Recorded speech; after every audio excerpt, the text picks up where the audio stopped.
दोस्तों, अगर हम कोई भी काम करते हैं तो हमें ऊर्जा की बहुत ज्यादा जरूरत होती है। आप महसूस भी किए होंगे कि जब आप बीमार होते हैं तो आपकी ऊर्जा बहुत ही कम हो जाती है और आप चाह करके भी कोई काम नहीं कर पाते हैं। आप दिन रात बिस्तर पर ही लेटे रहते हैं और आपका बिस्तर पर से उठने का मन ही नहीं करता। और अगर आपकी ऊर्जा कम है तो आप पढ़ाई भी करेंगे तो आपको बहुत ही जल्दी नींद भी आ जाएगी।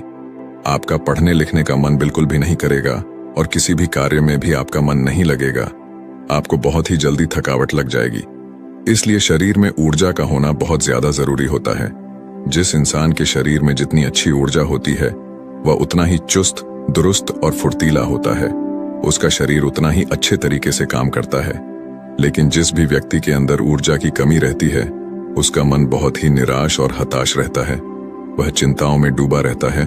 उसका कोई भी काम करने का मन ही नहीं करता और उसे तमाम तरह की बीमारियां जकड़ लेती हैं। इसलिए शरीर में ऊर्जा का होना अति आवश्यक है। मित्रों, आज के इस वीडियो में हम ऊर्जा बढ़ाने के तरीकों के बारे में आपको बताऊंगा, जिसे जान और समझ लेने के बाद आप खुद अपने अंदर की ऊर्जा को बढ़ा सकेंगे और खुद आप तरोताजा महसूस करेंगे। आपके शरीर के अंदर फुर्ती आ जाएगी। तो मित्रों, इस वीडियो को छोड़ करके कहीं जाइएगा नहीं। मित्रों, प्राचीन समय में नर्मदा नदी के किनारे बसे एक आश्रम में रोज की तरह गुरु अपने शिष्यों को तरह तरह की विद्याएं सिखाया करते थे। कुंडलिनी योग से लेकर के ध्यान करने तक वह सारी विद्याएं अपने शिष्यों को सिखाया करते थे। उन्हीं शिष्यों में एक निर्मल नाम का एक शिष्य था जिसका व्यवहार अन्य शिष्यों से बिल्कुल अलग था। उसके शरीर में ऊर्जा रहती ही नहीं थी। वह हर समय थका थका सा रहता था। एक बार की बात है, गुरु रोज की तरह अपने शिष्यों को ज्ञान का उपदेश दे रहे थे। उपदेश के बीच में ही निर्मल को नींद आ गई और गुरु की नजर अचानक निर्मल पर पड़ गई। फिर गुरु को गुस्सा भी आया। गुरु डांट कर बोलते हैं कि निर्मल, तुमने रात को ठीक से सोया नहीं था क्या, जो तुम्हें अभी इसी वक्त नींद आ रही है। निर्मल घबरा गया और वह तुरंत नींद से जाग गया और फिर कहने लगा कि गुरुवर, माफ कीजिएगा, मैं रात को भी सोता हूं, फिर भी पता नहीं क्यों मुझे हर समय नींद आती रहती है। ऐसा लगता है कि शरीर में जान ही नहीं है। मैं बहुत जल्दी थक भी जाता हूं, चाह करके भी मैं कुछ कर नहीं पाता। गुरुवर, मेरा पढ़ाई में भी बिल्कुल मन नहीं लगता। मैं तरह तरह के उपाय भी अपनाता हूं और फिर भी मैं सफल नहीं हो पाता। हर समय ऐसा लगता है कि हमारे शरीर की ऊर्जा को किसी ने छीन लिया है। गुरु कहते हैं कि निर्मल, तुम बिल्कुल भी घबराओ नहीं। आज तुम्हारे साथ साथ मैं सभी शिष्यों को शरीर की ऊर्जा बढ़ाने के तरीके बता रहा हूं, जिसे तुम सब ध्यानपूर्वक सुनना। गुरु कहते हैं कि शिष्यों, सिर्फ अच्छा भोजन करने से शरीर में ऊर्जा नहीं बढ़ती। शरीर में ऊर्जा बढ़ाने के कई सारे कारण होते हैं। गुरु कहते हैं कि आश्रम में जो अनाज की खेती होती है तो क्या वह सिर्फ उसमें पानी डालने से ही अच्छी फसलें तैयार हो जाती हैं क्या? सभी शिष्य कहते हैं कि नहीं गुरुवर, उसमें तो खाद माटी के साथ साथ तमाम चीजें डालनी पड़ती हैं, तब जाकर के फसल अच्छी तैयार होती है। गुरु कहते हैं कि अगर खेतों में पौधों को सिर्फ पानी ही डाला जाए तो क्या फसलों की पैदावार अच्छी होगी? सभी शिष्य कहते हैं कि नहीं गुरुवर, ऐसे में तो फसलें मुरझा जाएंगी। गुरु कहते हैं कि ठीक उसी प्रकार हमारे शरीर की भी हालत होती है। अगर हम सिर्फ खाना ही खाएंगे अच्छा तो भी हमारे शरीर में ऊर्जा नहीं पैदा होगी। अच्छी ऊर्जा पैदा करने के लिए कई सारे तरीके होते हैं। उनमें पहला तरीका है कम खाने की आदत डालो। सभी शेष गुरु की इस बात को सुनकर के आश्चर्यचकित हो जाते हैं कि गुरुवर, अगर हम लोग बहुत कम खाना खाएंगे तो फिर हमारे शरीर में ऊर्जा कहां से आएगी? गुरु कहते हैं कि यही तो आज तक तुम सब समझ ही नहीं पाए। लोग सोचते हैं कि ज्यादा खाना खाएंगे तो शरीर में ताकत बढ़ेगी। ऐसा कुछ भी नहीं होता है। आप खाना पर्याप्त मात्रा में लीजिए, बल्कि मैं तो यह कहूंगा कि जितना आपको भूख है उससे थोड़ा कम ही खाइए। इससे क्या होगा कि जो आपके शरीर की प्राण ऊर्जा है वह भोजन को जल्दी से पचा देगी और जो बाकी ऊर्जा बचेगी वह आपके शरीर की टूटी फूटी कोशिकाओं की मरम्मत करने में मदद करेगी। इससे आपके शरीर की प्राण ऊर्जा को आपके शरीर की देखरेख करने के लिए बहुत समय मिल जाएगा।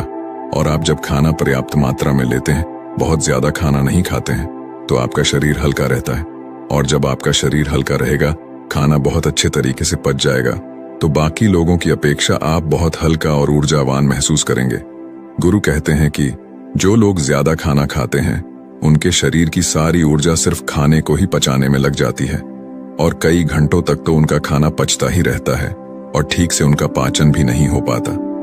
पेट उनका भारी भारी सा रहता है। लेकिन जो व्यक्ति कम खाते हैं उनका पाचन बहुत ही जल्दी हो जाता है और फिर बचे हुई प्राण ऊर्जा शरीर की टूटी फूटी कोशिकाओं की मरम्मत करती रहती है। ऐसे लोग बहुत ही ऊर्जावान महसूस करते हैं। तुमने अजगर को तो देखा ही होगा। अजगर खाना खाने के बाद कई घंटों तक या यूं कहें कि कई दिनों तक यूं ही अस्वस्थ पड़ा रहता है। उसके शरीर की फुर्ती ही चली जाती है। ऐसे ही हम सबके साथ होता है। अगर हम ज्यादा खाना खाएंगे तो हमारे शरीर की सारी प्राण ऊर्जा पूरे दिन रात सिर्फ उस खाने को पचाने में लगी रहेगी।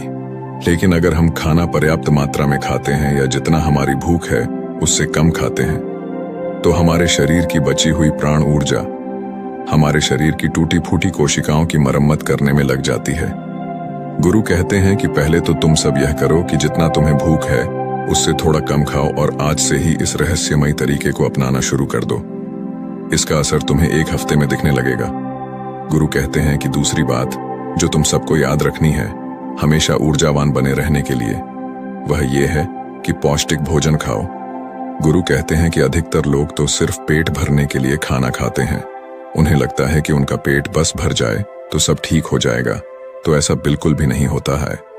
आपके शरीर को विभिन्न प्रकार के विटामिन्स की जरूरत होती है। अगर आपके शरीर को पर्याप्त मात्रा में विटामिन्स नहीं मिलेगा तो धीरे धीरे आपका शरीर कमजोर पड़ने लगेगा।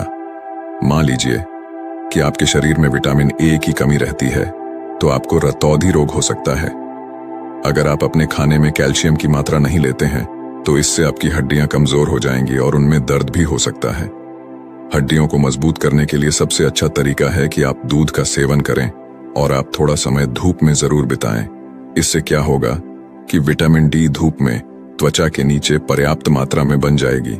सूर्य के प्रकाश में ही विटामिन डी का निर्माण होता है और उसका निर्माण आपकी त्वचा के नीचे होता है, जो आपके शरीर की हड्डियों को मजबूत बनाने में अति आवश्यक होता है। इससे आपकी त्वचा की चमक भी बढ़ती है और आप तंदुरुस्त भी रहेंगे। गुरु कहते हैं कि खाने में अच्छा और पौष्टिक भोजन लो और जितना ज्यादा हो सके प्राकृतिक भोजन खाओ, उससे तुम्हारा मन शांत रहेगा। गुरु कहते हैं कि शिष्य हमेशा ऊर्जावान बने रहने का तीसरा तरीका है व्यायाम करने की और ध्यान करने की आदत डालो। शिष्य कहने लगे, गुरुवर, ये तो हम प्रतिदिन करते हैं, इसमें कौन सी बड़ी बात है, ये तो सभी करते हैं। तभी फिर गुरु कहते हैं कि हाँ, बात तुम्हारी सही है, लेकिन अगर व्यायाम को और ध्यान को एक निश्चित समय पर ना किया जाए, जब मन में आया तब कर लिए, तो ऐसे करने से कोई मतलब नहीं होता है, बल्कि उसका शरीर पर बुरा असर तुम्हें देखने को मिलेगा। इसलिए सबसे ज्यादा जरूरी यह है कि व्यायाम और ध्यान को एक निश्चित समय में करो।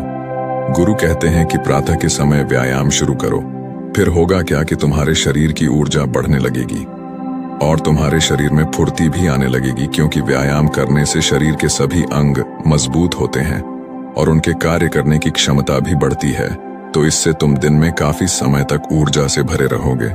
ऊर्जावान महसूस करोगे। जब धीरे धीरे ऊर्जा घटने लगेगी तो फिर अगला दिन आ जाएगा, तो तुम अगले दिन ठीक उसी समय पर व्यायाम करना, तुम्हारा शरीर ऊर्जा से भरा रहेगा। लेकिन सबसे ज्यादा जरूरी यह है कि व्यायाम और ध्यान को एक निश्चित समय पर करना, तभी इसका प्रभाव तुम्हें देखने को मिलेगा। और प्रतिदिन तुम सुबह और रात को जब सोने जाओ तो ध्यान में लीन हो जाओ। ध्यान की ताकत बहुत ही ज्यादा बड़ी होती है। ध्यान से तुम खुद के मन और मस्तिष्क को काबू में कर सकते हो। ध्यान से तुम्हारे शरीर की प्रक्रिया अच्छे तरीके से चलेगी। ध्यान में बहुत ताकत होती है। तुम सुबह और ध्यान की गहराइयों में जरूर जाना। गुरु कहते हैं कि शिष्यों, चौथा उपाय है अपने शरीर की ऊर्जा बढ़ाने का। वह यह है कि तुम्हें चिंता को अपने वश में करना होगा। गुरु कहते हैं कि शिष्यों, अभी तुम सब बच्चे हो, अभी तुम सबको उतनी फिक्र नहीं है, लेकिन जब तुम धीरे धीरे बड़े होने लगोगे तो तुम्हारे ऊपर भी जिम्मेदारियों का बोझ आएगा, तो तुम्हारे ऊपर तमाम कामों का बोझ रहेगा। मैं यह नहीं कह रहा हूं कि तुम चिंता से हमेशा के लिए मुक्त हो सकते हो, लेकिन हाँ, अगर तुम समझकर चलो कि चिंता को कैसे रोका जाए, उसे कैसे अपने से दूर रखना है, उसे खुद पर हावी नहीं होने देना है, तो तुम बहुत ही समझदार व्यक्ति कहलाओगे। क्योंकि चिंता ही एक ऐसी बीमारी है जो तुम्हारे शरीर को हर वक्त जलाती रहती है। जो व्यक्ति जितना गहराई से और जितना अंदर से चिंता करता है वह बहुत ही ज्यादा परेशान रहता है। उसके शरीर की ऊर्जा को चिंता खुद छीन लेती है और जिसके जीवन में चिंता ज्यादा है वह मानसिक रूप से भी बीमार रहता है। इसलिए तुम सबको चिंता पर काबू पाना होगा। चिंता करने से ना तो हमारा भविष्य बदलता है और ना ही हमारा भूतकाल। चिंता सिर्फ और सिर्फ हमारे शरीर को हमसे छीन ले जाती है, हमारे सुख चैन को हमसे छीन ले जाती है। इसलिए जिस चीज को लेकर तुम्हें चिंता हो रही है, एक बार गौर से ध्यान में बैठ करके उसे देखने की कोशिश करो कि क्या वाकई में वह बात चिंता करने लायक है कि या नहीं। तब तुम पाओगे कि तुम 70 से 80% तो चिंता बेफजूल की बातों को लेकर के सोच रहे हो, जिनका कि वास्तव में कोई मतलब नहीं है। जिस भी बात को तुम जितना ज्यादा पकड़ कर रखोगे वह बात तुम्हें बहुत ही ज्यादा सताएगी। इसलिए जो हो रहा है उसे होने दो, क्योंकि अगर तुम्हारा शरीर स्वस्थ रहेगा, तुम ऊर्जावान बने रहोगे, तो तुम चिंता से भी निपट लोगे।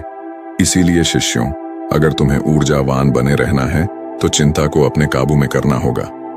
और इसके लिए आप प्रतिदिन ध्यान और व्यायाम की क्रिया जरूर शुरू करो। गुरु कहते हैं कि हमेशा ऊर्जावान बने रहने का 5वां नियम है, समय की गति के अनुसार चलो। शिष्य कहते हैं कि गुरुवर, यह बात कुछ ज्यादा समझ में नहीं आ रही है कि समय की गति के अनुसार क्या होता है।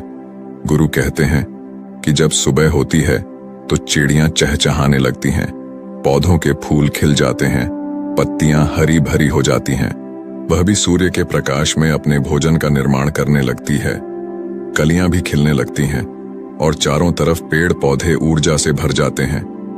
इसी प्रकार तुम्हारा शरीर भी होता है। अगर सूर्य निकलने से पहले तुम नहीं उठते हो बिस्तर से, तो तुम्हारे शरीर की ऊर्जा कम होने लगती है। प्रकृति के साथ खुद को तालमेल बनाकर चलो। जब सूर्य उगता है उससे पहले तुम सब अपने बिस्तर से उठ जाओ, और जब सूर्य अस्त होने लगता है तो उस समय भी तुम सब सोने चले जाओ। अगर तुम सब सही काम को सही समय पर करते हो तो तुम्हारा शरीर हमेशा ऊर्जावान बना रहेगा। जो व्यक्ति आलसी होता है, सूर्य निकलने के बाद उठता है और रात भर जागता रहता है, दिन में सोता रहता है, तो उसके शरीर की ऊर्जा छीड़ होने लगती है। क्योंकि अगर तुम प्रकृति के साथ खुद को तालमेल बैठाकर नहीं चलोगे तो तुम्हारे शरीर की ऊर्जा कम होने लगेगी। इसलिए अपने सभी कार्यों को समय के अनुसार करो। जब तुम समय के अनुसार कार्य को करोगे तो तुम्हारा शरीर भी स्वस्थ रहेगा और तुम्हें कार्य करने की चिंता भी नहीं रहेगी, क्योंकि तुमने अपने कार्य को सही समय पर कर लिया। कुछ लोगों को नींद रात में इसलिए नहीं आती है क्योंकि एक तो चिंता उन्हें बहुत सताती रहती है और दूसरी बात यह है कि वह समय के अनुसार चलते भी नहीं। इसलिए अगर तुम्हें लंबी जिंदगी जीना है तो अपने कार्यों को समय के अनुसार करो। गुरु कहते हैं कि हमेशा ऊर्जावान बने रहने का 6वां नियम है, खुद पर ध्यान दो। गुरु कहते हैं कि यह बहुत ही शक्तिशाली नियम है। खुद पर ध्यान देने का मतलब यह है कि तुम सब खुद से खुद को प्यार करो, खुद के लिए अच्छा सोचो। कई बार होता है कि कुछ लोग दूसरों की जिंदगी से बहुत ही ज्यादा निराश रहते हैं। अगर कोई दूसरा विकास कर रहा है तो उससे बहुत ही ज्यादा परेशान रहते हैं। उससे उनके अंदर जलन की भावना उत्पन्न होने लगती है, और जो व्यक्ति दूसरों के विकास से दुखी रहता है तो उसके अंदर जलन की भावना पैदा हो जाती है। तो धीरे धीरे उसका शरीर ऊर्जा से छीड़ होने लगता है। इसलिए दूसरों पर ध्यान देने की बजाय खुद पर ध्यान दो, खुद को बेहतर बनाने में लग जाओ। जब तुम पूरी ऊर्जा के साथ खुद को बेहतर बनाने में लगोगे तो तुम्हारे कार्य जरूर सफल होंगे। वह व्यक्ति अपने जीवन में कभी भी सफल नहीं हो पाता जो हर समय दूसरों के बारे में सोचता रहता है, दूसरों की बुराई के बारे में सोचता रहता है, दूसरों से जलन की भावना रखता है। उस व्यक्ति की ऊर्जा कभी भी अच्छी नहीं रहती। लेकिन वहीं पर जो व्यक्ति अपने बारे में अच्छा सोचता है और दूसरों के भी बारे में अच्छा सोचता है तो उसकी ऊर्जा हमेशा बनी रहती है। इसीलिए अपनी ऊर्जा को अगर बढ़ाना है तो खुद के बारे में अच्छा सोचो और खुद से बहुत प्यार करो। जब कोई इंसान किसी दूसरे व्यक्ति से जलता रहता है तो उसके हार्मोन्स नकारात्मक होने लगते हैं और अच्छे हार्मोन्स कभी भी उसके शरीर से स्रावित ही नहीं हो पाते, जिससे उसकी ऊर्जा कम होने लगती है। लेकिन वहीं पर जो व्यक्ति अच्छा सोचता है, पॉजिटिव रहता है, तो उसके शरीर के सभी हार्मोन्स सकारात्मक तरीके से निकलते रहते हैं, जिससे उसके शरीर में ऊर्जा बनी रहती है। गुरु कहते हैं कि हमेशा ऊर्जावान बने रहने का 7वां नियम है, सकारात्मक रहें।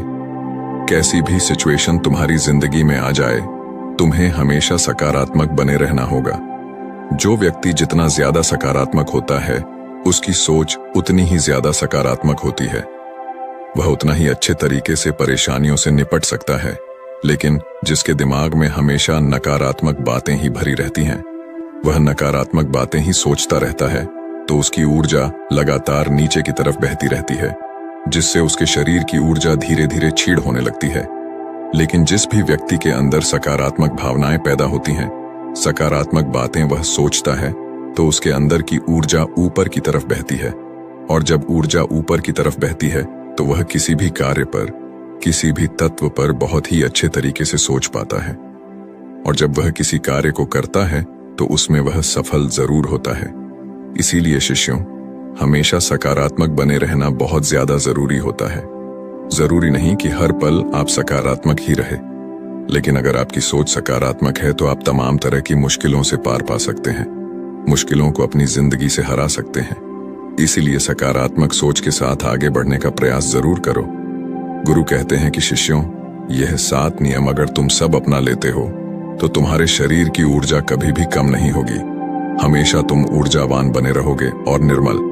तुम तो मेरी ये 7 बातें आज से ही अपनाना शुरू करो, और अभी से, ताकि तुम्हारे शरीर की ऊर्जा ऊपर की तरफ बहे और तुम सकारात्मक सोच सको। जब तुम्हारे शरीर की ऊर्जा ऊपर की तरफ बहेगी तो तुम्हें नींद भी समय पर आएगी।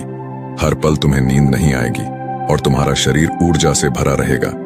गुरु यह 7 नियम बताकर के शांत हो जाते हैं। तभी सभी शिष्य खड़े होते हैं और गुरु को प्रणाम करते हैं और उनका धन्यवाद अदा करते हैं, और सब लोग अपने अपने कार्यों पर वापस लग जाते हैं। तो दोस्तों, उम्मीद है इस वीडियो से आपको काफी कुछ सीखने को मिला होगा, और अगर कुछ सीखने को मिला हो तो हमारे इस वीडियो को लाइक और सब्सक्राइब करना ना भूले।